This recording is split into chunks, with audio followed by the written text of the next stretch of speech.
Job ne pouvait comprendre le sens de ces douloureuses épreuves. C'est seulement lorsque le Seigneur vint lui parler face à face qu'il se rendit compte que Dieu le préparait pour recevoir plus du double de la bénédiction reçue avant ses afflictions. Pareillement, les souffrances de David le préparaient à devenir le partenaire de Dieu, à être ouvrier avec lui, afin d'accomplir son dessein sur terre. Et pas seulement pour régner à la place de Saül. Lorsque David considéra les afflictions qu'il traversait, il commença à discerner que Dieu désirait qu'il lui construise une maison. Et il fit le serment. Je ne donnerai ni sommeil à mes yeux, ni assoupissement à mes paupières, jusqu'à ce que j'aie trouvé un lieu pour l'Éternel, une demeure pour la puissance de Jacob. Psaume 132, 4, 5.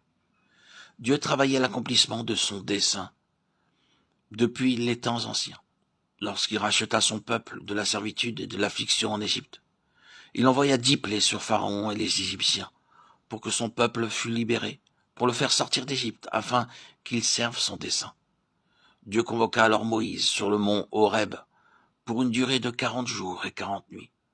C'est là qu'il lui donna le modèle du tabernacle, et lui accorda une révélation supplémentaire concernant le dessein dans lequel il avait arraché son peuple à l'Égypte.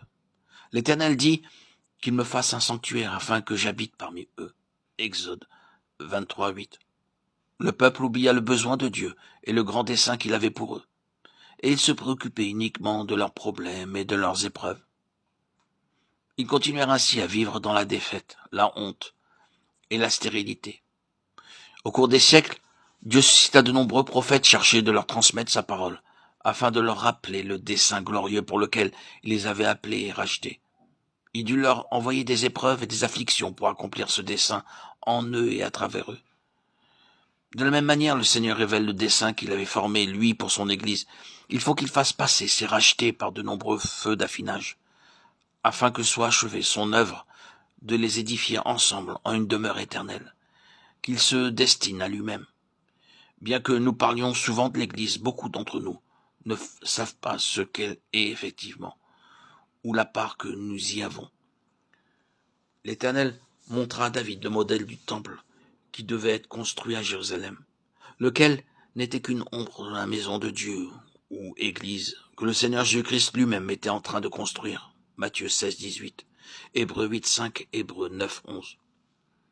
Dieu parla à Moïse sur la montagne pour le libérer des façons humaines de concevoir son dessein. Il fit passer David par des difficultés, des afflictions et des batailles, pour le délivrer de la sagesse et des idées humaines concernant son dessein. À l'époque de Josué, le peuple de Dieu faillit à son devoir en ne chassant pas les Jébusiens de Jérusalem. Lorsque le Seigneur leur donna en possession le pays de Canaan tout entier, il leur ordonna de chasser les 7 nations à cause de leurs abominables pratiques païennes. Cependant, les Israélites permirent aux Jébusiens de demeurer dans la position la plus forte de la cité. Des années plus tard, lorsque David devint roi à Jérusalem, ceux-ci le tournèrent en dérision, tant ils étaient sûrs d'eux-mêmes. Lorsque le roi David et ses hommes marchèrent contre leurs ennemis, ceux-ci s'écrièrent « À moins que tu ne déloges les aveugles et les boiteux, tu n'entreras pas ici », pensant qu'ils ne pourraient être vaincus. Le dessein de Dieu était de faire chasser les Jébusiens, et c'est pourquoi il accorda la victoire à David et à ses hommes. 2 Samuel 5, 1 à 10.